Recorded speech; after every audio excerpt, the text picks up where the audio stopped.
participava da igreja de São Roque, né? Aí a gente até fala, né? Porque primeiro veio o João Pedro. Aí o João Pedro nasceu na Timorto. Aí ele nasceu com uns probleminhas, porque a Regina teve, graças a Deus, eu falo e proclamo que teve, porque ela recebeu a cura, né? No momento do batismo do Espírito Santo também. Isso aí a gente conta depois.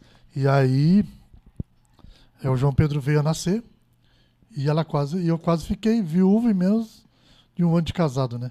Porque logo que a gente casou, já engravidou. Né? Entendi. Então foi bem... Foi rápido. Né?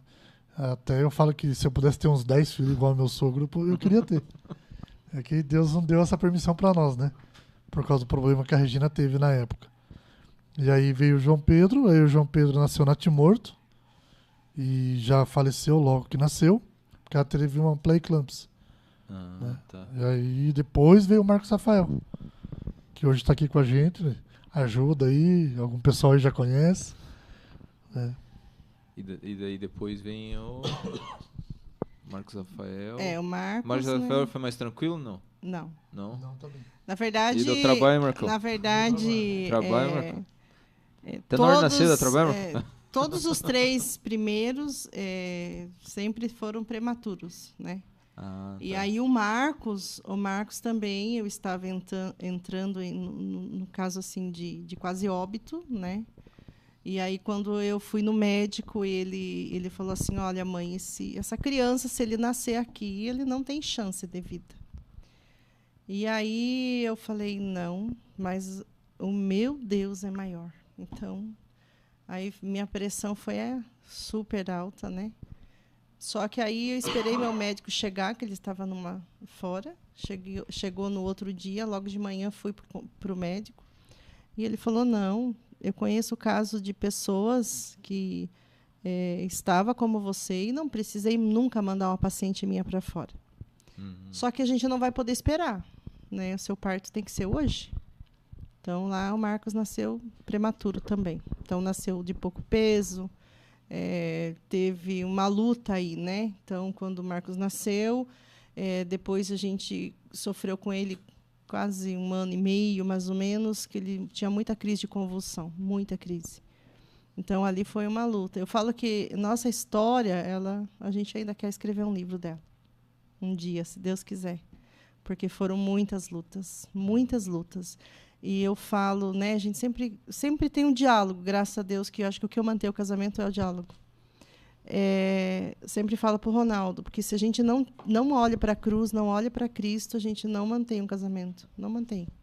Por tantas dificuldades que a gente supera, né? A gente superou até hoje.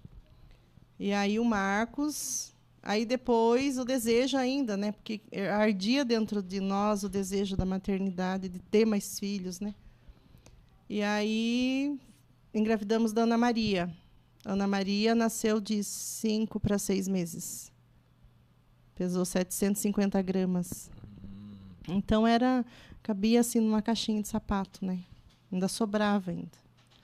Só que ela tinha uma força tão grande de lutar que ela ganhou peso, né? No hospital ela ganhou peso e aí voltou para casa, né? Depois de 3 meses e pouquinho ela veio para casa.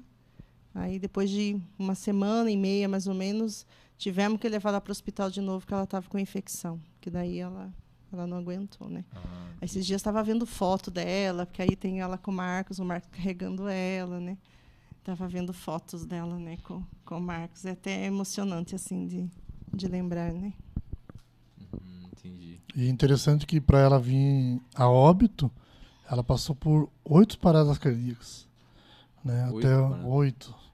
Um amigo nosso que é cardiologista falou que um adulto não aguenta a terceira. Sim. Né? Então esse é um legado que ela deixou muito, assim, que eu vejo que foi um legado que ela deixou muito claro para mim isso. Que vale a pena viver. Né? Para uma criança que nasceu com um probleminha e lutar pela vida, 8 vezes paradas cardíacas, 8 paradas cardíacas, não é pra gente desistir nunca, né? Então a nossa meta é o céu. A gente fala que a gente tem 2 anjos hoje, 2 santos, que intercedem por nós aqui. Por toda a nossa família, por toda a caminhada. Então a gente sempre pede a intercessão deles, né? Que eles estejam com a gente todos os dias.